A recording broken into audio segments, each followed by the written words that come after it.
you think I'm gonna stop now? Ain't gonna stop. We going one time. Watch it now. Hit it, fire! Got to keep on holding on. Can't gonna do. I got to keep a grip on it. I can't gonna do. I got to keep on holding on. Can't gonna do. Good morning, PASW clients, staff, and friends joining us from all around. Welcome to Tuesday's class. I hope you enjoyed the Chariots of Fire film scoring challenge. Be sure to send me those clips in by tomorrow at midnight so I can post them on Friday's class. We're getting some excellent results in. So today we're going to talk about one of the most important singers in all of history who changed music in the 60s forever. And we are going to be talking about the man, the artist, Otis Redding today. What you want, honey, you got it. Now, he had 5 short years as an entertainer, and his voice and his persona on stage established him as one of the best and foremost apostles of soul music and rhythm and blues and rock and roll too.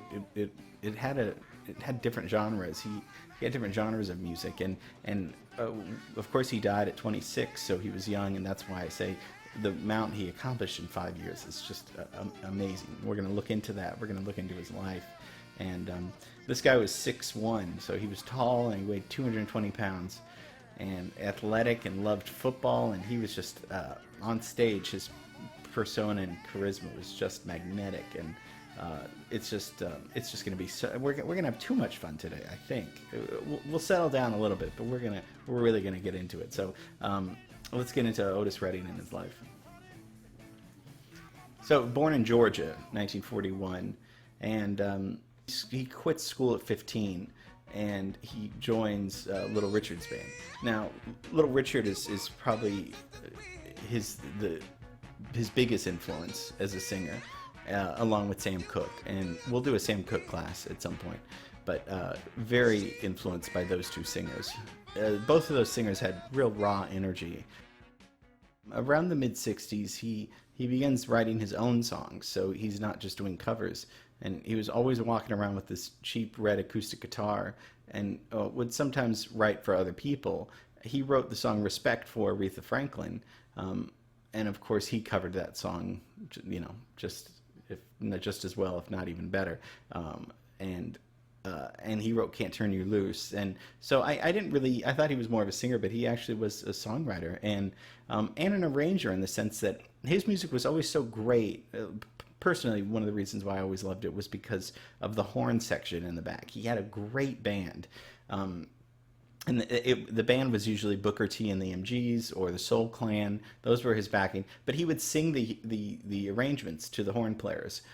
So although, he didn't know how to read or write music, he knew what the horns should sound like behind him. So he was very, and that's just, with his voice and with that band behind him, it's just like somebody in the Grateful Dead at the Monterey Pop Festival said it was like seeing God perform for the first time. It was absolutely amazing.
Here's what's really amazing about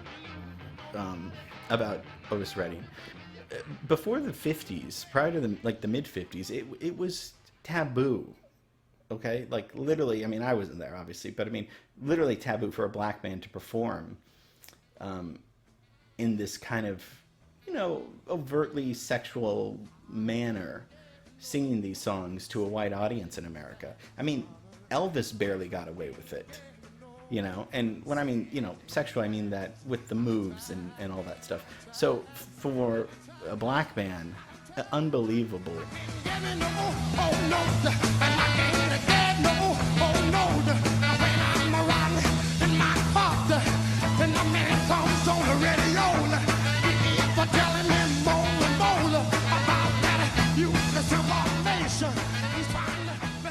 In late 1966, he goes into the studio and records several tracks, including maybe his most famous and popular, Try a Little Tenderness. Now, Try a Little Tenderness was written in 1932, so way long before, and it was mostly covered by, you know, well, obviously white artists, Sinatra, Bing Crosby, and the publishers really unsuccessfully, fortunately, tried to stop Redding from recording the song from a quote-unquote black perspective, which is just, you know, outright ridiculous, because his version is undoubtedly the best version. And he performs this on his famous album that comes out later, Otis Redding Live in Europe, which my parents always said was the best rock and roll album in the history of rock and roll. Because I'm a people pleaser, yeah, I'll agree with them. It might be one of the best rock and roll albums ever. And here, so he's in London, Stockholm, Sweden. And it's recordings from all over Europe. And then after Europe, in 1967, he goes to the very famous Monterey Pop Festival, where for many bands that changed their career. That was a game changer. If you were there, we talked about Jimi Hendrix at the Monterey Pop Festival. Other people were Janis Joplin, the Grateful Dead. But when he's invited there at the closing act on Saturday night, on the second day of the festival, and up until that point, he was kind of mainly performing for black audiences. I mean, he wasn't as commercial yet, but he was getting there. But his performances at Monterey Pop were electrifying, and I think that really turned him into like an international star.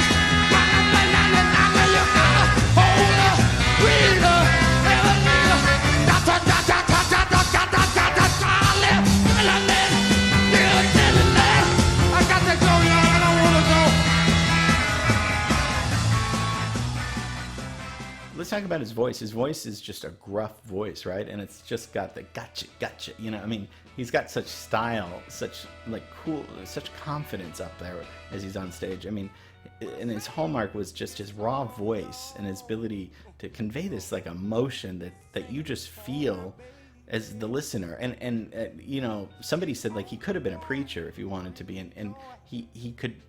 I could see that, and especially in these up-tempo numbers. I mean, his singing is more, and this is what we tell you guys sometimes, his singing is more, it's like impassioned speech rather than hitting all the right notes and the correct pitch. It's not about that. It's about the feeling and the soul of it. And we always tell you guys to sell a song. I mean, shoot, I mean, it doesn't, if you had style and could hit some notes, that's going to be better than having no style or charisma but hitting every note perfectly. I prefer the former. I don't think, I'd rather have somebody that's just soul and emotion, you know, oozing out of them rather than just precision. I mean, precision gets boring after a while. And the good news is he made a lot of money. He was super rich, and that's always nice to hear. I mean, one columnist said he made more records, he sold more records than Frank Sinatra and Dean Martin put together. So, and he spent lavishly and had a, you know, so that's good that he was able to partake in some of that, you know, the lavish lifestyle. And probably his most famous song is Sitting on the Dock of the Bay, and which was recorded 3 days before he died. And the part at the end where he's whistling, which I love that part, that was really a placeholder. He was going to go back and write another verse and put that in there, but in the meantime he put the whistle in there. So that was like one of those happy accidents that it worked out really well. But he actually did live across the bay, and he was sitting on the dock of the bay when he was writing that song. There's different reports on whether that was true, but I think he was in Sausalito, and it was the Golden Gate Bridge. But yeah, but a few days later, he died in a plane crash, and everybody except one person, the trumpet player, was the one that survived in Michigan. And the weather was poor, with heavy rain and fog, and I think the battery was low, so I don't even, it's just ridiculous. But so that's Otis Redding. I mean, just born to perform, and influenced so many singers after that, and died way too young at 26. But what, just oozing with talent and emotion. And you know, it's one thing to just talk, you know, about classical music and fugues and all that stuff. That's all well and good. But I mean, when you just see this guy perform, you start smiling, and all your worries go away, and you're just like, this guy's just, his voice, his tremolo, his vibrato, his open throat. And he did have throat surgery to help him sing better, which was, and I think he was stronger than ever. So his career was just, you know, he could have done so many wonderful things, but just a brilliant singer and entertainer. So hope you enjoyed Otis Redding, and I think I've said it all, right? I said it all? I think so. All right, see you guys tomorrow for Wednesday's class. Bye. Sitting on a dock of a bay, wasting time.